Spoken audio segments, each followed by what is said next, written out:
বন্ধুরা তোমরা কেমন আছো? আজকে মিনি কিচেনে রান্না করব ট্যাংরা মাছের ঝোল। তার জন্য এখানে আমি নিয়ে নিয়েছি 3টে ট্যাংরা মাছ আর কিছুটা আলু বড় বড় করে কেটে নিয়েছি, আর সঙ্গে নিয়েছি কিছুটা টমেটো কেটে। চলো তাহলে ভিডিওটা শুরু করা যাক। ভিডিওটা স্কিপ না করে শেষ পর্যন্ত দেখতে থাকো। প্রথমে উনুনের জালটা ভালোভাবে ধরিয়ে উনুনের উপরে বসিয়ে দিয়েছি। কড়াইটা হালকা গরম হয়ে গেলে তার ভিতরে দিয়েছি পরিমাণ মতন সরষের তেল। এবার তেলটা কিছুক্ষণ ভালো করে গরম করে নিতে হবে। এইদিকে কড়াইয়ের তেলটা গরম হতে থাকুক, ততক্ষণে মাছের গায়ে দিয়ে দিয়েছি পরিমাণ মতন হলুদ গুঁড়া, দিয়ে দিয়েছি পরিমাণ মতন কিছুটা লবণ। এবার মাছের গায়ে হলুদ আর লবণটা খুব ভালো করে মাখিয়ে দেবো। এইদিকে দেখো মাছের গায়ে হলুদ লবণ মাখাতে মাখাতে কিন্তু কড়াইয়ের তেলটা ভালোভাবে গরম হয়ে গেছে। এক এক করে কড়াইয়ের তেলের ভেতরে দিয়ে দিলাম মাছগুলো ভাজা হওয়ার জন্য। তোমরা যদি এখন আমার চ্যানেলটি সাবস্ক্রাইব না করে থাকো অবশ্যই মনে করে আমার চ্যানেলটি সাবস্ক্রাইব করে দিও। তোমাদের কাছে যদি ভিডিওটা ভালো লাগে তাহলে ভিডিও একটা লাইক করে দিও। পাশে থাকা বেল আইকনটা অবশ্যই মনে করে প্রেস করে রাখো, যাতে আমার পরবর্তী ভিডিও নোটিফিকেশন সবার আগে তোমার কাছে পৌঁছাতে পারে। মাছগুলো কিন্তু এক পাশ ভালো করে ভাজা হয়ে গেছে। মাছগুলো আর এক পাশ ভাজার জন্য উল্টে দিলাম। মাছগুলো কিন্তু পুরো লাল লাল করে ভেজে নেব। মাছগুলো উল্টে দেওয়া হয়ে যাবার মাছগুলো আরো কিছুক্ষণ ভালো করে ভেজে নিতে হবে। ট্যাংরা মাছগুলো কিন্তু আমাদের কেনা নেই, এইগুলো আমাদের বিল থেকে ধরে আনা, দাদা ধরে নিয়ে এসছে। কিছুক্ষণ পর দেখো ট্যাংরা মাছগুলো কিন্তু আমার লাল লাল করে ভেজে নেওয়া হয়ে গেছে। আর মাছগুলো আমি প্লেটে সুন্দর করে তুলে নিলাম এক এক করে। মাছগুলো তুলে নেওয়া হয়ে যাওয়ার পর কড়াই ওই তেলের ভিতরে দিয়ে দিলাম কেটে রাখা আলুগুলো ভাজা হওয়ার জন্য। এরপরে আলুগুলো দেওয়া হয়ে যাবে, খুন্তিতে একটু ভালো করে নাড়াচাড়া করে দিলাম। এবার আলুগুলো কিছুক্ষণ ভালো করে ভেজে নিতে হবে। আলুগুলো যাতে ভালো করে ভাজা হয় তার জন্য দিয়ে দিলাম পরিমাণ মতন কিছুটা হলুদ গুঁড়ো, তার সঙ্গে দিয়ে দেবো পরিমাণ মতন কিছুটা লবণ। লবণ আর হলুদ দেওয়া হয়ে যাওয়ার পর খুন্তিতে একটু ভালো করে নাড়াচাড়া করে দিলাম। এখন আলুটা কিছুক্ষণ ভালো করে লাল লাল করে ভেজে নিতে হবে। তোমরা কারা কারা আলু দিয়ে ট্যাংরা মাছের ঝোল খেতে পছন্দ করো অবশ্যই কমেন্ট করে কিন্তু আমায় জানাতে ভুলো না। কিছুক্ষণ পর দেখো আলুগুলো কিন্তু আমার লাল লাল করে ভেজে নেওয়া হয়ে গেছে। আলুগুলো সুন্দর করে বাটিতে আমি তুলে নিলাম। আলুগুলো তুলে নেওয়া হয়ে যাওয়ার পর কড়াই ওই তেলের ভেতরে দিয়ে দিলাম কিছুটা পরিমাণে জিরে সোমবারের জন্য।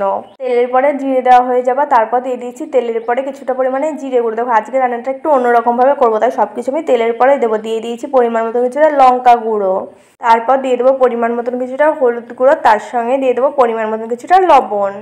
গুঁড়ো মশলা তেলের পর দেওয়া হয়ে যাওয়ার পর তার সঙ্গে দিয়ে দিয়েছি কিছুটা কাঁচা লঙ্কা বাটা। তারপর খুন্তিতে একটু মশলাগুলো কিছুক্ষণ কষিয়ে নিতে হবে ভালোভাবে। মশলার ভেতরে অল্প অল্প জল দিয়ে মশলাটা খুব ভালো করে কষিয়ে নিয়েছি কিছু সময়। দেখো এখন কিন্তু মশলার দিয়ে তেল ছেড়ে দিয়েছি। এবার মশলার ভেতরে দিয়ে দেবো কেটে রাখা টমেটোগুলো। টমেটোগুলো দেওয়া হয়ে যাবে, আবার একটু মশলাগুলো খুন্তিতে কিছুক্ষণ ভালো করে নাড়াচাড়া করে দিলাম। টমেটো দিয়ে কিছুক্ষণ ভালো করে মশলাটা কষিয়ে নিয়ে তারপর মশলার ভেতরে দিয়ে দিলাম ভেজে রাখা আলুগুলো। তারপর মশলাগুলো আবারও কিছুক্ষণ আলুর সঙ্গে ভালো করে নাড়াচাড়া করে দিলাম।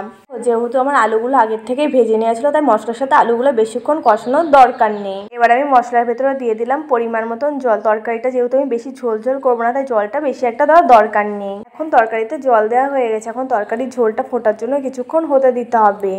তোমাদের কাছে থেকে মিনি কিচেনে ট্যাংরা মাছ রান্না করাটা কেমন লেগেছে অবশ্যই কমেন্ট করে কিন্তু আমায় জানাতে ভুলবে না। তোমরা আমার মিনি কিচেনে কী কী রান্নার ভিডিও দেখতে চাও সেটাও কমেন্ট করে জানাতে পারো, তাহলে আমি তোমাদের পছন্দ মতন রান্নার ভিডিও করে দেখাতে পারি। তোমরা একটু পাশে থাকলে মিনি কিচেনে ভালো ভালো রান্নার ভিডিও করে তোমাদের দেখাবো। কিছুক্ষণ পর দেখো তরকারির ঝোলটা কিন্তু ভালোভাবে ফুটতে শুরু করেছে। তরকারির ভেতরে দিয়ে দিলাম ভেজে রাখা ট্যাংরা মাছগুলো এক এক করে। তরকারির ভেতরে মাছগুলো দেওয়া হয়ে যাবে, তরকারি কিন্তু আরও কিছুক্ষণ হতে দিতে হবে। তরকারির ঝোলটা অনেকটাই শুকিয়ে নিতে হবে, মাঝে মাঝে একটু খুন্তিতে নাড়াচাড়া করে দিতে হবে। ট্যাংরা মাছের ভাপা খেতেও কিন্তু খুব ভালো লাগে। দেখো বাড়িতে কিন্তু ট্যাংরা মাছ পাচ্ছে, বেশিরভাগ ভাপাই খাওয়া হচ্ছে, তাই ভাবলাম আজকে একটু ঝোল করা যাক। এরকম আলু দিয়ে টমেটো দিয়ে কিন্তু ট্যাংরা মাছের ঝোল খুবই ভালো লাগে। তোমরা তারই দেরি করছো কেন? তোমরা এইভাবে বাড়িতে ট্যাংরা মাছের ঝোল করে খেয়ে অবশ্যই জানিও তোমাদের কাছে কেমন লেগেছে। এইদিকে দেখো তোমাদের সাথে কথা বলতে বলতে কিন্তু আমার তরকারির ঝোলটা অনেকটাই শুকিয়ে নিয়েছে। এবার তরকারির ওপর দিয়ে দেবো পরিমাণ মতন কিছুটা গরম মশলা গুঁড়ো। তরকারির ভেতরে গরম মশলা গুঁড়ো দেওয়া হয়ে যাবে, তরকারি একটু নাড়াচাড়া করে দিলাম। এখন কিন্তু আমার ট্যাংরা মাছের ঝোল রান্না করা পুরো কমপ্লিট। গরম ভাত আর ট্যাংরা মাছের ঝোল কারা কারা খেতে চাও চলে আসতে পারো কিন্তু। এখন আমার তরকারি রান্না করা কমপ্লিট, আমি সুন্দর করে তরকারিটা বাটিতে নামিয়ে নিলাম। আমাদের কাছে যদি ভিডিওটা ভালো লাগে তাহলে ভিডিওটা লাইক করে দেবে, মনে করে চ্যানেলটা সাবস্ক্রাইব করে দেবে। আজকে তাহলে আসি, দেখা হচ্ছে পরের ভিডিও। ততক্ষণ ভালো থাকো, সুস্থ থাকো।